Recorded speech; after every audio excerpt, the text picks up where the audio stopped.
इस लड़की को ध्यान से देखिए। इस लड़की का नाम दानिया खान है और अब ये लड़की मुर्तद हो चुकी है। दानिया खान ने हर्षिद यादव नाम के एक लड़के से शादी कर ली है और अब ये वीडियो जारी करके अपनी जान का खतरा बताते हुए अपने पिता से गुमशुदगी की रिपोर्ट वापस लेने की अपील कर रही है। अस्सलाम वालेकुम, मेरा नाम दानिया है। मैं 20 साल की हूँ और मैं बरेली से बिलोंग करती हूँ, थाना प्रेम नगर से। मेरे पापा का नाम सोहेल नियाज़ रज़ा है। मैं आप सबसे रिक्वेस्ट करना चाहती हूँ, प्लीज़ पुलिस केस वापस ले लें, हमें परेशान ना करें। मैं जहाँ भी हूँ खुश हूँ, अपनी मर्ज़ी से आई हूँ। 5 फरवरी को रात के 8 बजे मैं अपनी मर्ज़ी से निकली थी। गुमशुदा की रिपोर्ट प्लीज़ वापस ले लें पापा, और प्लीज़ परेशान ना करें। इसने बैक टू बैक 3 वीडियोस जारी करके अपनी पूरी कहानी बताई है। दरअसल ये लड़की यूपी के ज़िला बरेली में थाना प्रेम नगर की रहने वाली है और प्रेम नगर की रहने वाली इस लड़की ने कुछ ऐसा प्रेम किया है कि इस पर हंगामा मच गया। खैर ये तो एक जुगलबंदी थी, लेकिन गंभीर बात यह है कि इसकी तरबियत का नतीजा कुछ यूँ रहा कि आज ये लड़की भगवा लव ट्रेप का शिकार बन चुकी है और मुसलमान के घर में पैदा होने वाली ये लड़की कुफ्र की तरफ चली गई है। इश्क का खुमार इसके सर पर इस तरह चढ़ा हुआ है कि इसको न तो अपने ईमान की फिक्र है और न ही अपने पैदा करने वाले माँ बाप का ख्याल है। इस लड़की की उम्र अभी केवल 20 साल है और इस उम्र में वो इतना बड़ा फैसला ले लेती है और कहती है कि मेरे घर वालों ने मेरी बहुत अच्छी परवरिश की है। तो आप सोचो कि अगर अच्छी परवरिश का ये नतीजा है तो बुरी परवरिश का नतीजा क्या हो सकता है। फिर भी इस लड़की के बाप ने जो अच्छी परवरिश की है उसकी भी एक झलक देख लीजिए कि अपने बाप को किस अंदाज से ये लड़की याद कर रही है। आप खुद ही सुन लीजिए। मेरे घर वालों ने बहुत अच्छी परवरिश दी है, सब कुछ अच्छा दिया, लेकिन मैंने गलत उनके साथ करा तो आप मुझे क्या है, मेरे घर वालों को बिल्कुल शामिल ना करें और मेरे पेरेंट्स और मेरे बाप को तो बिल्कुल शामिल ना करें। उसकी कोई गलती नहीं है, ठीक है। उसके साथ दगा मैंने करी, उसके साथ बुरा मैंने करा, उसने अपनी परवरिश में कोई गलती नहीं करी, ना उसकी कोई गलती है। दानिया के बाप ने जो परवरिश की थी वो तो आपने देख ही लिया, लेकिन उसकी माँ की परवरिश भी काफ़ी शानदार थी।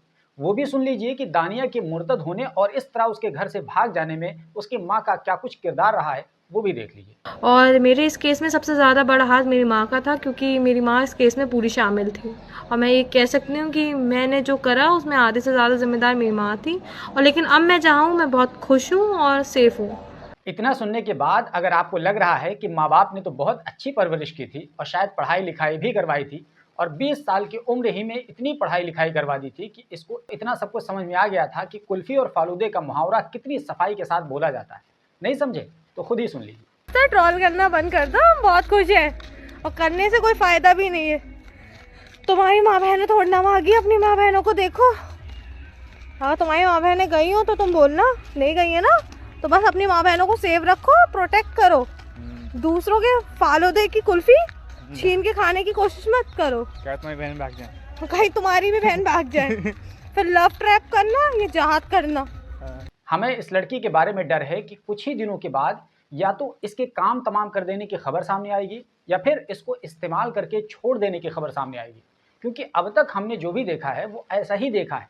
यकीन ना हो तो आप खुद देख लीजिए कि अभी कुछ ही महीने पहले बरेली के बहेड़ी तहसील के रहने वाली एक मुस्लिम लड़की ने वहीं के रहने वाले प्रतीक जाट से शादी करने के नाम पर उसने अपना धर्म बदल लिया था और प्रतीक ने पहले तो उसके साथ 5 साल तक खूब टाइम पास किया और जब उसका मन भर गया तो प्रतीक ने इस लड़की को छोड़ दिया और इसके बाद लड़की पुलिस थाने में न्याय की गुहार लगाने के लिए पहुंच गई और कहने लगी कि मेरे प्रेमी प्रतीक जाट ने मेरे साथ धोखा किया है, मेरे साथ गलत किया है, इसलिए मुझे न्याय चाहिए। हमने ये स्टोरी कवर की है, आप चाहें तो डिस्क्रिप्शन बॉक्स में इसका लिंक दे देते हैं, आप देख सकते हैं। और जहां तक काम तमाम कर देने वाली बात है तो इस तरह की कई सारी स्टोरीज को हमने कवर की है। एक दो स्टोरी का यहाँ जिक्र कर ही देते हैं। एक लड़की शीबा नाम की बहराइच जिले की रहने वाली थी, जिसको अरुण नाम के एक लड़के से प्यार हुआ था और आखिरकार अरुण नाम के उसके प्रेमी ने उसकी लाश को नहर में फेंक दिया था और उससे पहले उसने उसकी बोटी बोटी कर दी थी, काट दी थी और बाद में उसकी लाश नहर से टुकड़ों में मिली थी और इत्तेफाक से इस लड़की की उम्र भी केवल 20 साल थी। और इसी तरह मध्य प्रदेश की रहने वाली परवीन खान ने संजय गुर्जर से शादी की थी और उसने भी परवीन का काम तमाम कर दिया था।